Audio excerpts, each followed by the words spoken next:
These days, obviously, my life multitasking is quite different from before the pandemic, because prior to March of 2020, I was constantly on the go. I mean, literally running in the street to make it to the subway in time, to get to my class at Columbia on time. And in the subways, I would be preparing my class.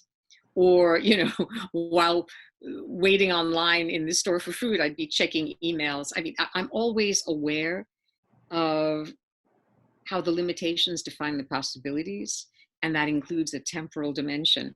If there are only 24 hours in the day, and I can only be active for approximately 17 hours of them, I literally budget my time. I mean, I say, okay, so I'm going to be on the computer from 9 a.m. to 11:30.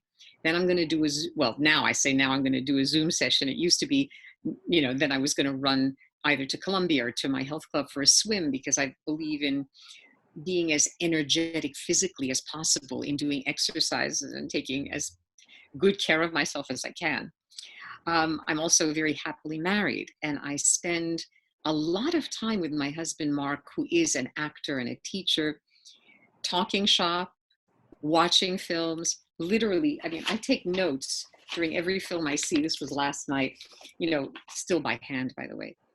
I guess multitasking would include the fact that as soon as we finish eating our dinner, and these days it's at home because of the pandemic, Mark and I watch a film. I take notes. Then either that evening, or if we're tired the next morning, we talk about the film.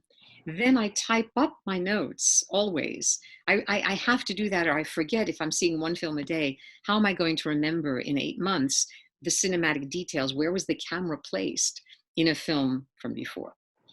But my multitasking, I guess, includes that I'm always leaving time open for students. Anyone who emails me for office hours, it used to be that I would meet with them personally up at Columbia. Now I meet with them on Zoom. And I have to always be aware that whatever else I'm doing, they're needy these days. Students are having an awfully challenging time.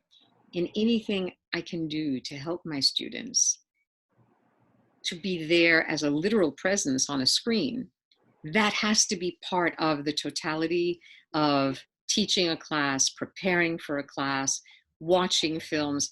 Every Sunday evening, I do my 92Y class, which has about 70 participants. I'm not in direct contact with all of them, but the next morning, I get at least 10 emails from those who I know. So I have to be simultaneously responding to them while I'm preparing my class, while I'm answering emails from students. I guess I'm lucky that I'm still able to multitask.